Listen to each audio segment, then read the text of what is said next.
नमस्कार दोस्तों, universal online study में मैं नवीन सिंह आपका स्वागत करता हूं। पिछले एक हफ्ते से सभी समाचार चैनलों पर हमें इजराइल और फ़िलिस्तीन के मध्य जो हमले हो रहे हैं उसके बारे में लगातार बताया जा रहा है और हम लोग भी लगातार एक हफ्ते से सुन रहे हैं। कभी फ़िलिस्तीन की ओर से रॉकेट हमले इजराइल पर किए गए, कभी इजराइल की ओर से फ़िलिस्तीन पर रॉकेट हमले किए गए और लगातार ये हमले हो रहे हैं। और बहुत सारे सोशल मीडियाज़ पर भी कई वीडियो फुटेज आ रहे हैं कि आखिर ये हो क्या रहा है।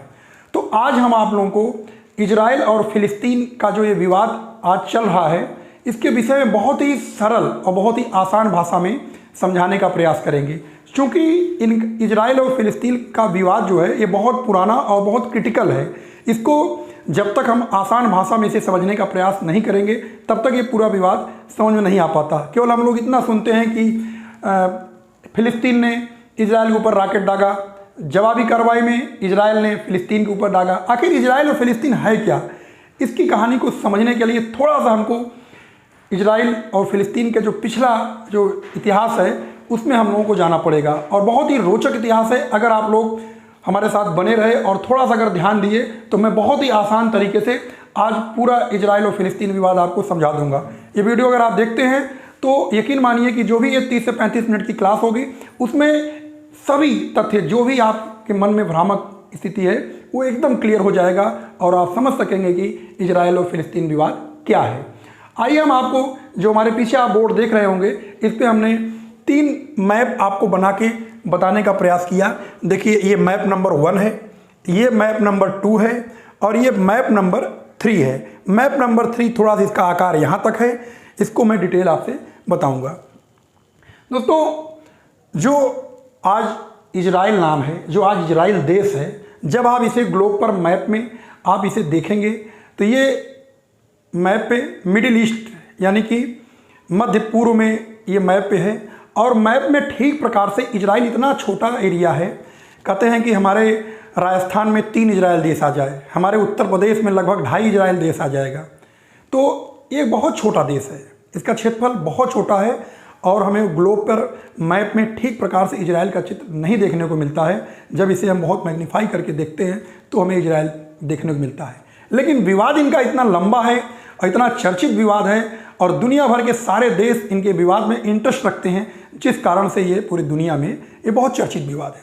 तो आइए हम पहले ये जान लें, थोड़ा सा पहले इस चित्र के माध्यम से थोड़ा हम ये जान लें कि आखिर इजराइल का जो ये चित्र है ये क्या है। देखिए मित्रों, जो चित्र नंबर 1 है ये 1947 का जो इजराइल और फ़िलिस्तीन का स्थिति थी वो है और 1967 से लेकर 67 तक जो इजराइल की स्थिति थी ये है और वर्तमान स्थिति ये है। अब हम आते हैं चित्र नंबर 1 पर। जो हमारा ये आप चित्र देख रहे हैं, इस चित्र में जो ये लाइन है, ये ब्लू कलर की जो लाइन है, ये और ये इजराइल को निरूपित करता है। और ये जो छोटा सा जो आप देख रहे हैं ये जो चित्र, ये आपका ये डेथ सी, जिसे हम लोग मृत सागर कहते हैं, ये मृत सागर है। बहुत सुना होगा मृत सागर के बारे में, इसी भी किसी दिन कहानी आपको डिटेल बताएंगे। ये मृत सागर है। तो जो ये चित्र आप देख रहे हैं इसमें जो रेखांकित वाला भाग है ये फ़िलिस्तीन का हिस्सा है और जो ये प्लेन है ये और ये जो हिस्सा है ये इजराइल का है। लेकिन इसके पूर्व, मैंने इसके पूर्व का एक चित्र और है जिसको हमने आपको नहीं दिखाया, लेकिन ये जो पूरी बाउंड्री लाइन आप देख रहे हैं, ये ब्लैक कलर से जो पूरी बाउंड्री लाइन है, 1947 के पहले कभी ये पूरा जो ये देश है ये फ़िलिस्तीन हुआ करता था। इस देश का नाम फ़िलिस्तीन था। अंतर्राष्ट्रीय स्तर पर हर जगह इस पूरे एरिया को हम फ़िलिस्तीन के नाम से जानते हैं।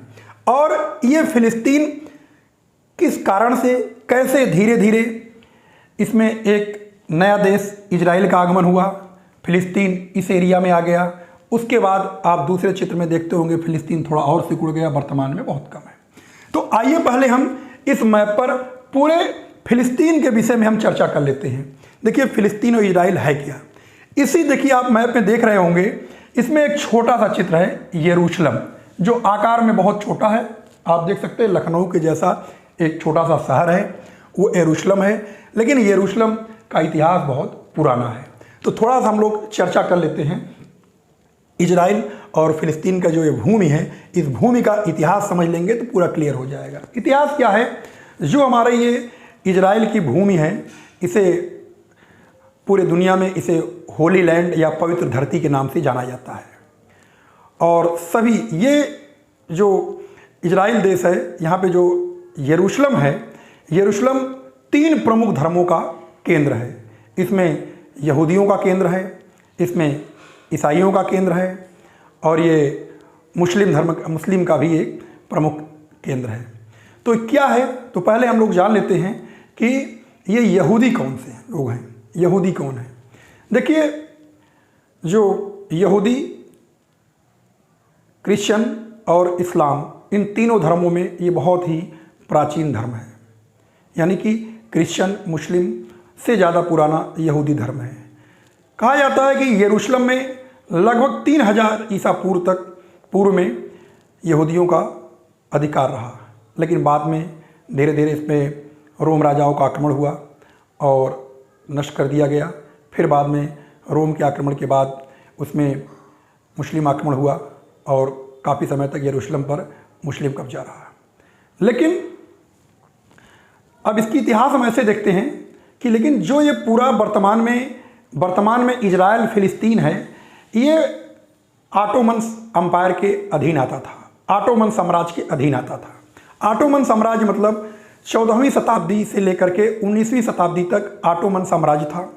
यानी कई देशों का एक ग्रुप अलग था, कुछ देशों का एक ग्रुप अलग था।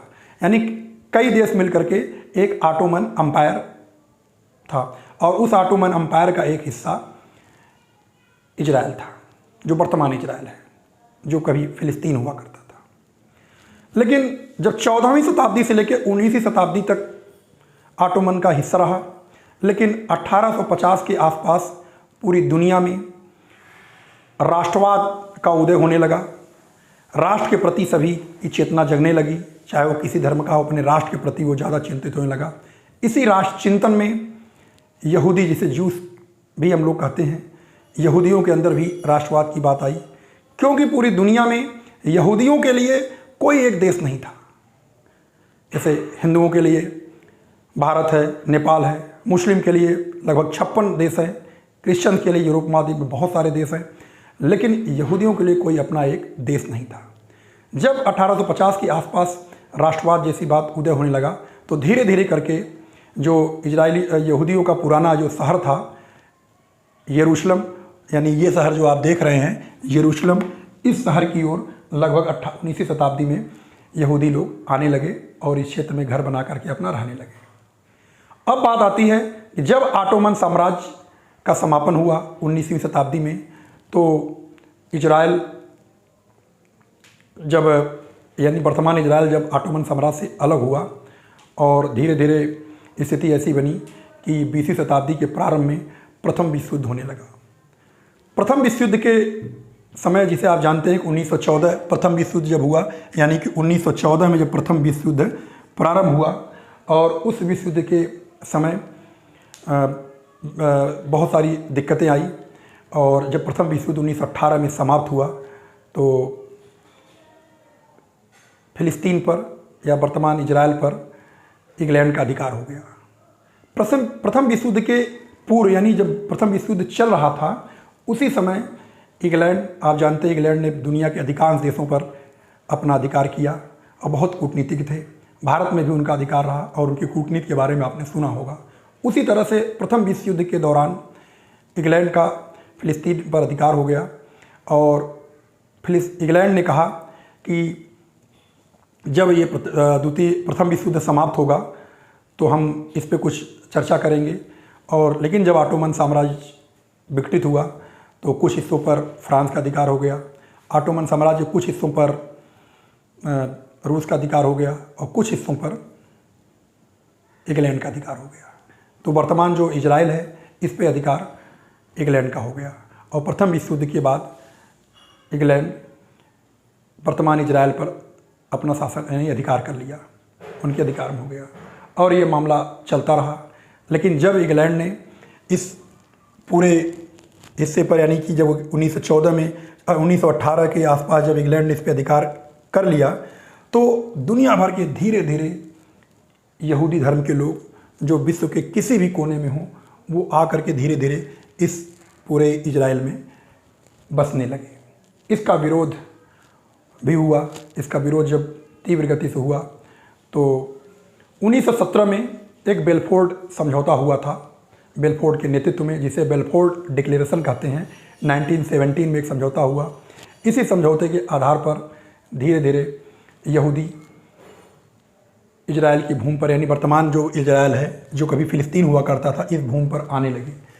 क्योंकि प्रारंभ में जब ये जो मैप आप देख रहे हैं, इस स्थिति में यहाँ पर इजराइल केवल, यानी यहूदी धर्म के लोग केवल 3% थे। लेकिन बेलफोर्ड डिक्लेरेशन के बाद दुनिया भर से यहूदी लोग इजराइल आने लगे और धीरे धीरे अब यहूदियों की संख्या लगभग 30% पूरे इजराइल में हो गई। यानी इधर उधर ये इसमें आने लगे, अपना घर बना के रहने लगे। और आप जानते हैं कि ये पूरा जो फिलिस्तीनियों का पूरा फिलिस्तीनियों का क्षेत्र था। और उसी दरमियान कुछ दिन बाद 1939 में द्वितीय विश्व युद्ध प्रारंभ हुआ। और 1939 में द्वितीय युद्ध प्रारंभ हुआ और इसी समय पूरे यूरोप महाद्वीप में पूरे भयंकर नरसंहार और ख़ास तौर से यहूदियों के साथ प्रारंभ हुआ। जर्मनी के तानाशाह हिटलर के बारे में आप लोगों ने जाना होगा। हिटलर ने बहुत व्यापक पैमाने पर यहूदियों का नरसंहार किया। कहते हैं कि एक गैस पाइपलाइन में लगभग 42 लाख यहूदियों को डलवा कर उसमें मरवा दिया। यानी 42 लाख की मृत्यु, आप समझ सकते हैं कितना व्यापक नरसंहार हुआ होगा। और ऐसी स्थितियां जब बनने लगी तो दुनिया भर से और यहूदी, जो चाहे अमेरिका और रूस, चीन, जर्मनी, किसी भी भूमि पर थे, वो यहूदी अपने जान बचाने के लिए, अपने अस्तित्व की रक्षा के लिए वो धीरे धीरे इसी इजराइल की भूमि पर पहुंचने लगे। अभी इजराइल ना ही इजराइल देश है, ना ही इजराइल देश का नाम भी नहीं है। ये पूरी भूमि पूरी फिलिस्तीन के रूप में जानी जा रही है। आके कहीं न कहीं मकान बना, घर बना करके ये रहने लगे। यहाँ पर जो फिलिस्तीनी हैं, जो अरबी थे, फिलिस्तीनी कहलाए, तो ये यहाँ पे रहने लगे। और जब द्वितीय विश्व युद्ध समाप्त हुआ तब तक पूरे इजराइल की स्थिति काफ़ी गदर जैसी स्थिति हो गई थी। आपस में लड़ झगड़ रहे थे फिलिस्तीनी और यहूदी। बहुत उनके बीच में बहुत सारे युद्ध होने लगे, बहुत ज़्यादा झड़प होने लगा। ऐसी स्थिति में 1947 में ब्रिटेन यानी इंग्लैंड ने इस विवाद को देखते हुए, इस यहूदी और फिलिस्तीनियों के विवाद का मामला वो 1947 में यूएनओ के पास भेज दिया। यूएनओ हम जानते हैं द्वितीय विश्व युद्ध के बाद 24 अक्टूबर 1945 को यूएनओ की स्थापना हुई थी, जो अंतर्राष्ट्रीय स्तर पर यूएनओ कार्य कर रहा था। और जब ये 1947 में इजराइल और फिलिस्तीन का विवाद यूएनओ के पास गया तो यूएनओ ने यहाँ से अपना काम दिखाना शुरू किया।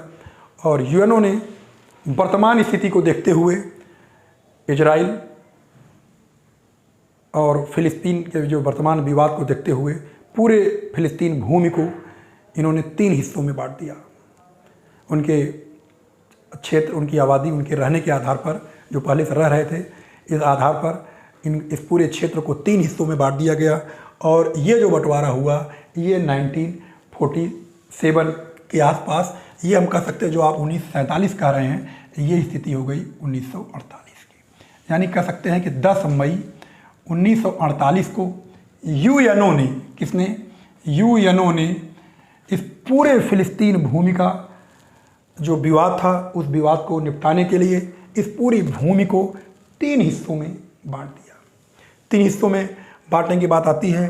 इस पूरी भूमि में यानी कहते हैं कि 48% हिस्सा दे दिया गया फिलिस्तीन को,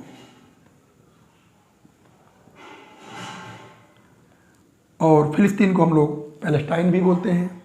और लगभग 44% हिस्सा दे दिया गया यहूदियों को। यहूदी मतलब इजराइल को। और जो ये 8% हिस्सा बचा, ये हिस्सा ये दे दिया गया यरूशलेम को। ये स्थिति बनी। यानी इस मैप में अगर हम यहाँ से देखना प्रारंभ करें कि 10 मई 1948 को जब यूएनओ ने इजराइल फिलिस्तीन के विवाद पर अपना निर्णय दिया। इस पूरे भूमि को, जो पूरे फिलिस्तीन के रूप में था, इस पूरी भूमि को 3 हिस्सों में बांट दिया। पहला हिस्सा 48% दे दिया फिलिस्तीन के नाम से। आप ये जो मैप देख रहे हैं ये, और ये जो आप देख रहे हैं ये, और ये जो पूरा ब्लू कलर का मैप है, ये पूरा जो है ये फिलिस्तीन है। उसके बाद 44% जो हिस्सा है वो इजराइल को दे दिया, यानी जहाँ पर कोई लाइन नहीं, आप ये हिस्सा, ये हिस्सा, ये और ये पूरा हिस्सा, यानी ये देख रहे हैं जो 44% भूमि है वो दे दिया यहूदियों को, अर्थात इजराइल। जो 8% है, ये जो एक शहर है, ये जो क्षेत्र है यरूशलेम, जो बहुत पुराना था, यरूशलेम को यूएनओ ने अपने अधिकार में रखा। कहा कि यरूशलेम को हम देखेंगे, आप ये फिलिस्तीन 48% ले लीजिए, यहूदी लोग 44% ले लें और 8% यरूशलेम। और देखिए यूएनओ ने भी कितना उल्टा पलटा बंटवारा किया। अगर ठीक प्रकार से उस समय एक तरफ कर देते, एक तरफ फिलिस्तीनी होते, एक तरफ जो है इजराइल होता, अगर आप बंटवारा कर ही रहे थे। और इतना उल्टा सीधा इन्होंने बंटवारा किया कि जो भविष्य में ये झगड़े का जड़ बना। आप देख लीजिए जो यरूशलेम है ये चारों ओर से फिलिस्तीन से घिरा हुआ है। यरूशलेम पर सभी लोग अपना अधिकार कर रहे हैं। तो इस तरह से ये झगड़े की शुरुआत 10 मई 1948 से ही प्रारंभ हो गई। लेकिन अब जहां इजराइल का अस्तित्व बिल्कुल नहीं था, अब दुनिया के नक्शे में, दुनिया के नज़रों में अब एक इजराइल भी नाम का एक देश आ गया, जो यानी कि जो ये फिलिस्तीन भूमि थी 3 हिस्सों में बंटने के बाद। अब हम थोड़ी सी और चर्चा करें कि जब द्वितीय विश्व समाप्त हो गया, इस फिलिस्तीन भूमि का बंटवारा भी हो गया, इजराइल देश का गठन भी हो गया और ये व्यवस्था चलने लगी। और जब आगे बढ़ते रहा तो इसी 1948 में, यानी जो ये स्थिति है, आप देख रहे हैं ना कि इस पूरे जो यानी इजराइल का जो स्थिति है, इजराइल 44% हिस्से पर है और यरूशलेम यानी कि फिलिस्तीन 48% हिस्से पर है। ये इनका स्थिति थी। लेकिन 1948 में, यानी 10 मई 1948 को जब एक नया देश बना इजराइल और फिलिस्तीन, उसी के साल के अंत में जो इनके आसपास के पड़ोसी देश थे, इजराइल के पड़ोस में आप जानते हैं, इजराइल के पड़ोस में ऊपर लीबिया है, इधर सीरिया है और इस तरह पूरा जॉर्डन है, इधर आप देखेंगे तो इजिप्ट है। इस तरह से ये चारों ओर मुस्लिम राष्ट्रों से घिरा हुआ था। और उसके बगल में आप अरब है, उसके बगल में इराक है, बहुत सारे मुस्लिम राष्ट्रों से घिरा हुआ एक छोटा सा देश। जब 1948 में इस बंटवारे की बात मुस्लिम राष्ट्रों को नहीं पची, उनको नहीं स्वीकार हुआ, तो दुनिया भर के सारे मुस्लिम राष्ट्रों ने इजराइल के ऊपर 1948 में आक्रमण कर दिया, जिसमें प्रत्यक्ष रूप से मिस्र, सीरिया, जॉर्डन, इराक, ये लोग सामने आकर के इजराइल के ऊपर आक्रमण कर दिया। और जब ये सामने आकर के इजराइल के ऊपर आक्रमण किए और इस आक्रमण में इजराइल ने अपना कूटनीति का परिचय दिया और प्रत्यक्ष रूप से 4-5 देश, अप्रत्यक्ष रूप से जितने भी मुस्लिम राष्ट्र थे वो सब मिलकर के युद्ध में किसी न किसी प्रकार से अपना सहयोग दिए थे। और उन सभी को इजराइल ने 1948 में पराजित कर दिया। और जब इजराइल ने इस युद्ध में मुस्लिम राष्ट्रों को पराजित किया, उनको घुटने पर टेकने को मजबूर कर दिया, यानी एक तरह से एक बुरी हार मुस्लिम राष्ट्रों की हुई और सब अपना अपना क्षेत्र बचाने के लिए अब डरने लगे। उसी जब इजराइल इस युद्ध को जीत गया तो आप समझ सकते हैं कि युद्ध जीतने के बाद अब 1948 में स्थिति ऐसी बनी कि अब इजराइल जो है, जो कभी 48% हिस्से पर फिलिस्तीन था, अब उनका हिस्सा और सिकुड़ गया। अर्थात फिलिस्तीन की जो 1948 की जो भूमि थी, उस भूमि को और ज़्यादा कब्जा कर लिया इजराइल ने। यानी इजराइल अपना क्षेत्र बढ़ा लिया। जो ये 44 थे, अब ये 50% से अधिक भूभाग पर अब ये कब्जा कर लिए। अब आप इस दूसरे चित्र में देख रहे होंगे कि ये जो पूरा सफ़ेद वाला हिस्सा है, ये पूरा इजराइल का है। और इस तरह से 1948 से 67 तक ये स्थिति बनी रही और इजराइल अपना आगे बढ़ता रहा, एक देश के अस्तित्व में काम करता रहा। अब स्थिति आती है कि जो ये दूसरा चित्र आप देख रहे हैं, 1967 में एक बार पुनः आसपास के कई मुस्लिम राष्ट्रों ने, मुस्लिम राष्ट्र की बात किया तो वही लीबिया, सीरिया, जॉर्डन, इजिप्ट यानी मिस्र, ये सब इनकी फिर अस्तित्व की बात आई और इन्होंने फिलिस्तीन के सहयोग के लिए एक बार पुनः 1967 में एक बार दोबारा आक्रमण किया। और जब दोबारा आक्रमण किया और दोबारा आक्रमण करने के बाद इन मुस्लिम राष्ट्रों को, यानी जो सीरिया, इजिप्ट, इन लोगों को 67 के युद्ध में इजराइल ने बहुत बुरी तरह पराजित किया। इतना बुरी तरह पराजित किया कि जो युद्ध महीने, 2 महीने, 4 महीने चलने वाला था, उस युद्ध को मात्र 6 दिनों में इजराइल ने पराजित कर दिया। स्थिति ये बनी कि जब दुनिया भर के सारे मुस्लिम राष्ट्र जॉर्डन को अपना, ये बगल में पड़ता है जॉर्डन, जब जॉर्डन को आधार बना करके ये युद्ध लड़ने की तैयारी कर रहे थे, दुनिया भर के सारे देश, यहाँ तक कि मिस्र भी, यानी जो ये एरिया आप देख रहे हैं इस चित्र में, जो मिस्र भी जॉर्डन को केंद्र बना करके अपने सारे हवाई लड़ाकू विमान, सारे अस्त्र शस्त्र, आयुध, अपनी सेना, सब कुछ जॉर्डन में इकट्ठा करने लगे। अब ये स्थिति ऐसी थी कि इजराइल को अपने अस्तित्व का खतरा था। इजराइल को, अगर इजराइल इस युद्ध को हार जाता, जिस भी युद्ध को हारता, वहीं से इजराइल पूरी दुनिया के नक्शे से खत्म हो जाता, इजराइल का अस्तित्व समाप्त हो जाता। इजराइल को यह युद्ध जीतना ही जीतना था, इसके अलावा उनके पास कोई विकल्प नहीं था। इजराइल ने जब 1967 में सभी मुस्लिम राष्ट्र मिलकर के इजराइल पर हमला करने की योजना बना रहे थे, इजराइल ने इंतज़ार नहीं किया, अपने सभी लड़ाकू विमानों के साथ जॉर्डन पर आक्रमण कर दिया। जो जॉर्डन का जो बेस कैंप था, उनके ऊपर इतना बुरी तरह हमला किया कि लगभग 500 से अधिक उनके लड़ाकू विमान, यानी दुनिया भर जो मुस्लिम राष्ट्रों के लड़ाकू विमान जो सहयोग के लिए भेजे गए थे, वो खड़े ही रहे। वो रनवे पर टेकऑफ के लिए चले ही नहीं, उनकी मिसाइलें आगे भी नहीं बढ़ी, सबको उनकी हवाई पट्टी पर ही इजराइल ने अपने एयर हमले से सबको नष्ट कर दिया। यानी इतना बुरा हार, इतना खतरनाक हमला इजराइल का कि बुरी तरह से इजिप्ट यानी मिस्र, सीरिया, ये सब लोग पराजित हो गए। यानी 48 के बाद 1967 में ये दूसरा सबसे बड़ा हार ये मुस्लिम राष्ट्रों को देखना पड़ा। इसके बाद 1967 में जब ये युद्ध इजराइल ने मात्र 6 दिन में ही जीत लिया, तो उसके बाद इजराइल ने जो गाजा पट्टी है इस पर भी अधिकार कर लिया। ये जो वेस्टर्न भूमि आप देख रहे हैं, इसके काफ़ी हिस्से पर इन्होंने अधिकार कर लिया। और आप देखेंगे कि ये जो सीरिया है, सीरिया के पास यहाँ पर एक गोलन पहाड़ी है, इस गोलन पहाड़ी पर भी अधिकार कर लिया।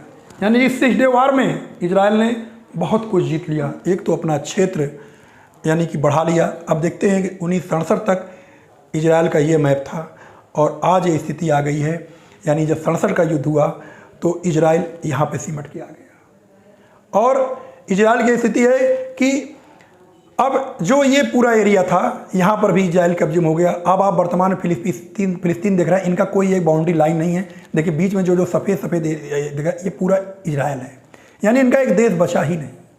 और बीच बीच में हर जगह इजराइल का अधिकार है। यानी फिलिस्तीन का कोई ठीक प्रकार से देश का मैप ही नहीं बना। और इस प्रकार से 67 का युद्ध हराने के बाद इजराइल की स्थिति इतनी मजबूत हो गई, इजराइल इतना ताकतवर हो गया कि अब किसी भी मुस्लिम राष्ट्र की प्रत्यक्ष रूप से आक्रमण करने की हिम्मत ही नहीं कर रही है। एक बार 1967 के युद्ध के बाद जब इजराइल व्यापक रूप से इतना आगे बढ़ गया, तो इजराइल में एक त्यौहार मनाया जाता है यामकी। इजराइल में एक त्यौहार मनाया जाता है यामकी, वहाँ बड़ा पवित्र त्यौहार है। सभी इजरायली, 1973 का वर्ष था, सभी इजरायली त्यौहार मना रहे थे। और इसी त्यौहार के समय, उस उत्सव के समय को पूरा फ़ायदा इनके पड़ोसी देश मिस्र, जो कि शुरू से ही इनके दुश्मन रहे, मिस्र ने इसका फ़ायदा उठाया और एक बार फिर से 1973 में इजराइल के ऊपर आक्रमण कर दिया। बहुत ही खतरनाक तरीके से, बड़ा ही चुपचाप, दुनिया को बिना दिखाए, बिना ही चुपचाप इस मिस्र ने अपने इस सिनाई प्रांत के रास्ते से अपने सारे लड़ाकू विमान सामने कर दिया। और 1973 में यानी कि मिस्र ने दोबारा हमला कर दिया, जिसे हम लोग यामकी वार कहते हैं या यामकी युद्ध कहते हैं। 1973 में जब मिस्र ने इजराइल पर आक्रमण किया तो शुरुआत में तो इजराइल की स्थिति बैक हो गई, क्योंकि इजराइल को बिल्कुल भनक भी नहीं थी कि हमारे ऊपर आक्रमण हो सकता है। लेकिन इस विपरीत स्थिति का फायदा भी इजराइल ने उठाया।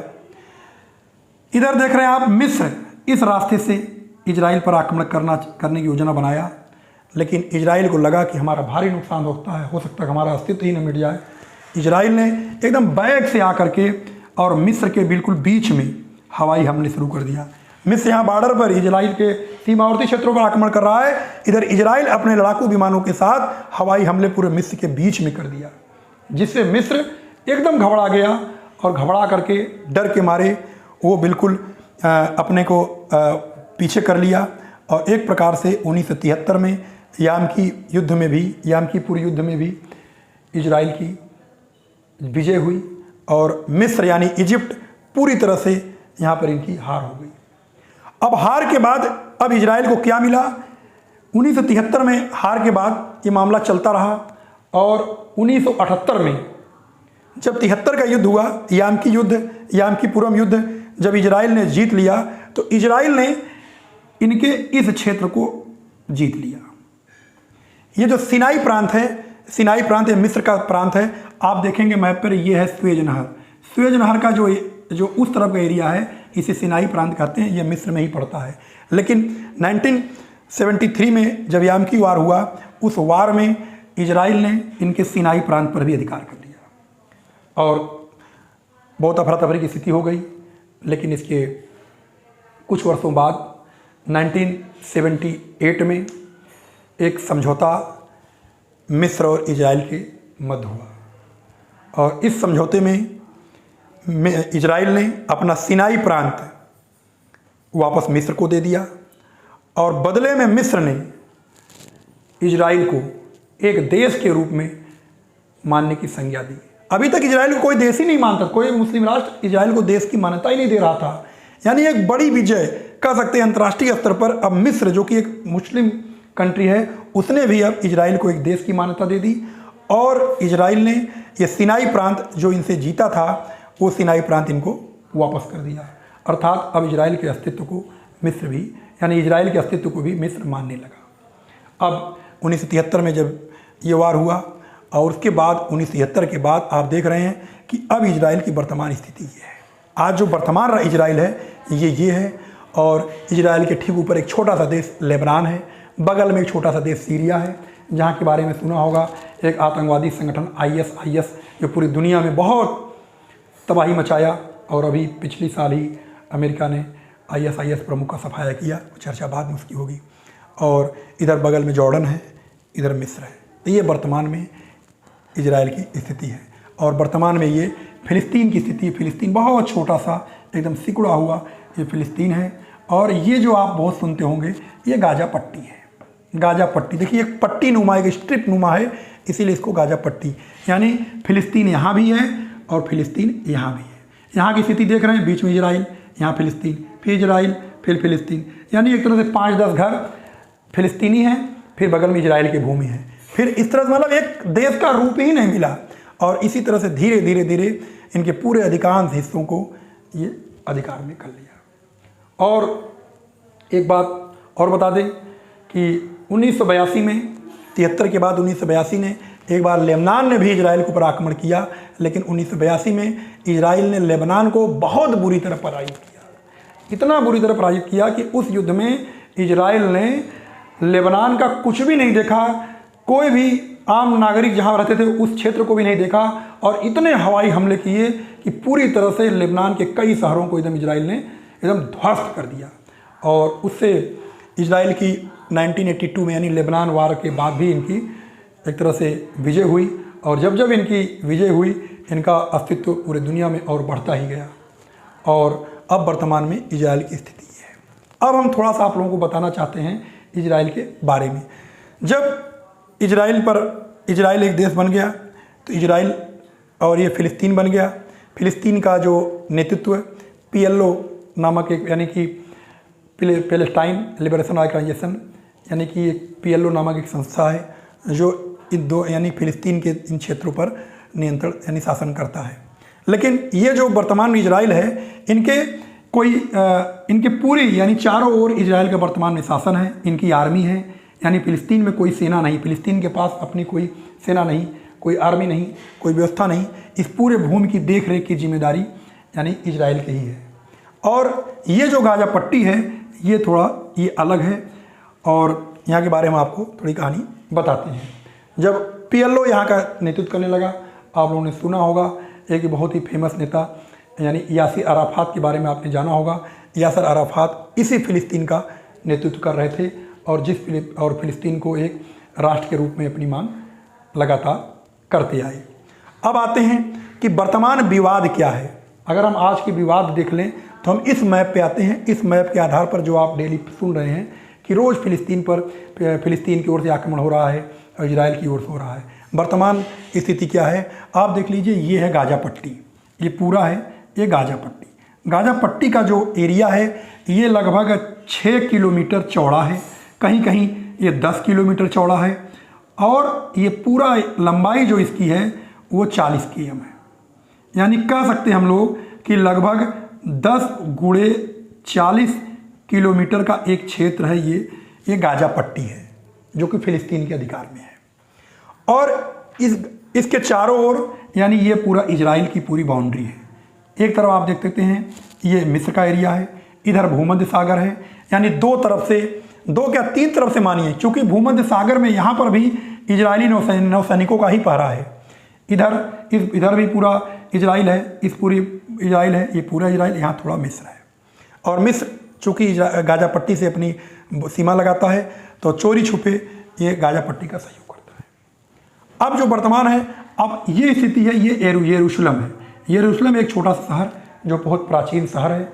यरूशलेम में कहते हैं कि यरूशलेम में ये ईसा से लगभग 3000 साल पहले यरूशलेम में यहूदी लोग रहते थे, और उसी समय यहूदियों का एक अपना टेंपल, एक मंदिर था।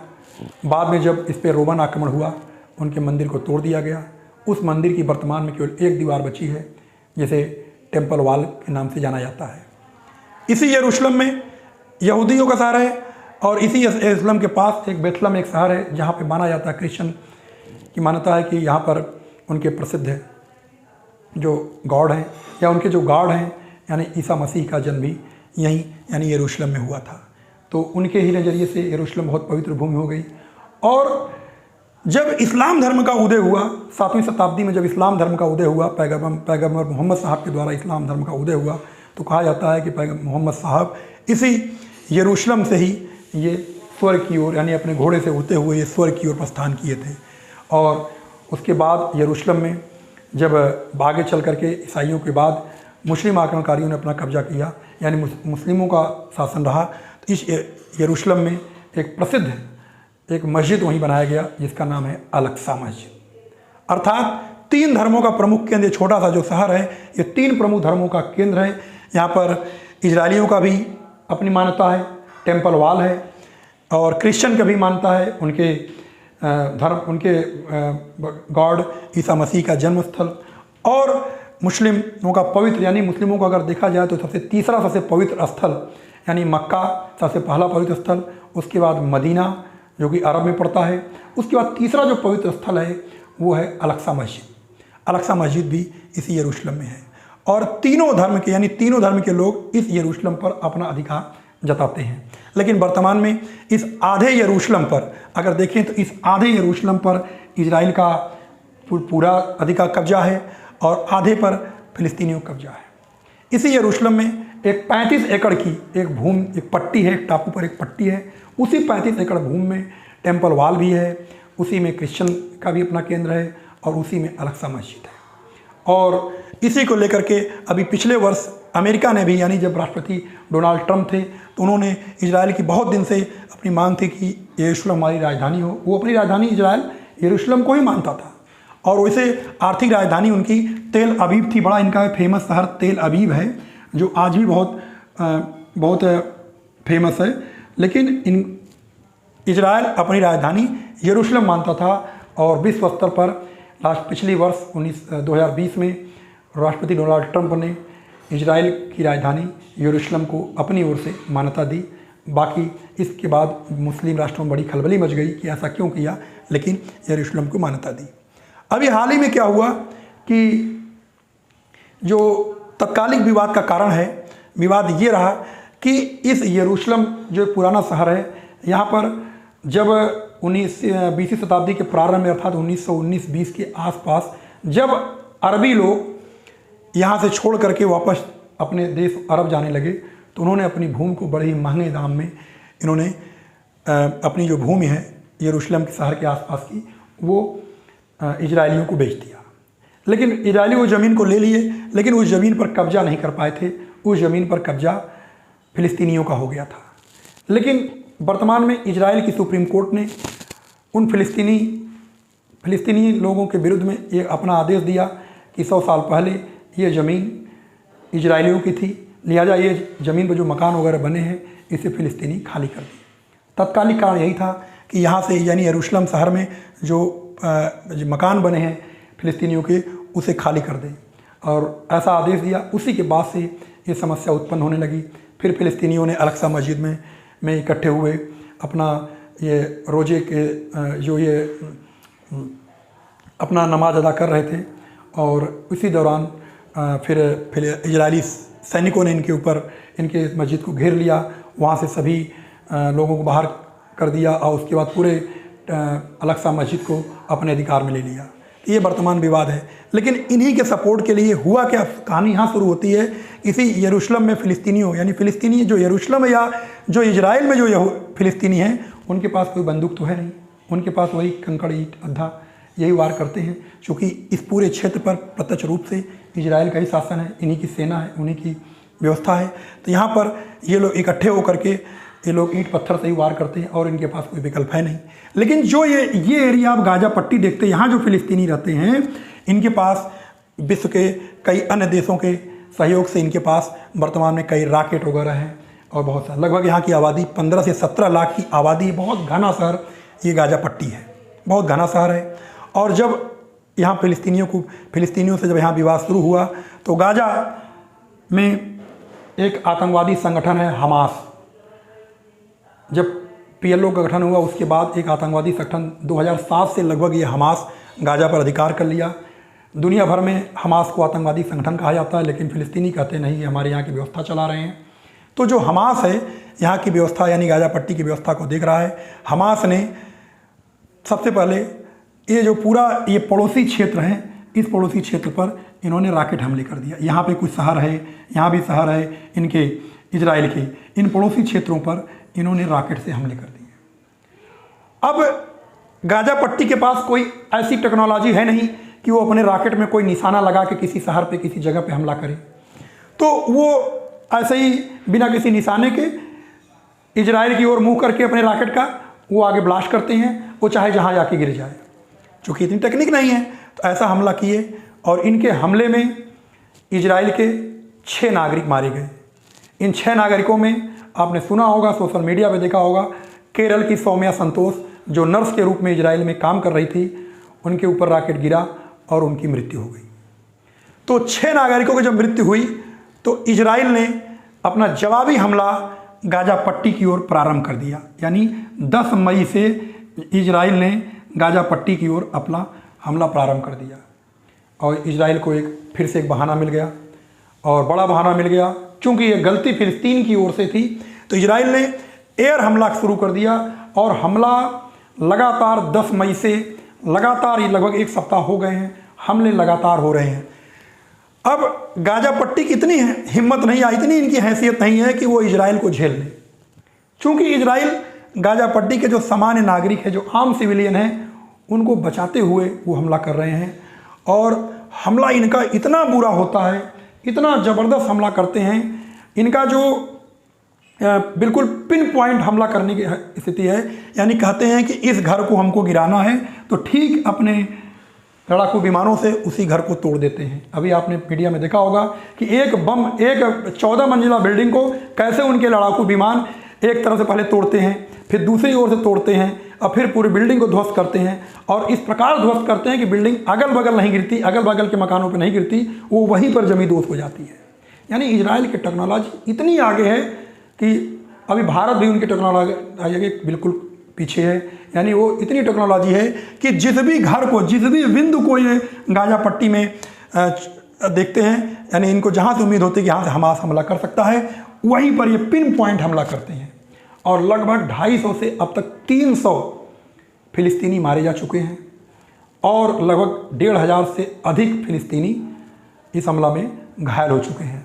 और इजराइल के प्रधानमंत्री बेंजामिन नेतन्याहू ने अभी आज स्टेटमेंट दिया कि हमारा ये हमला लगातार चलता रहेगा जब तक हम हमास को नष्ट नहीं कर देंगे।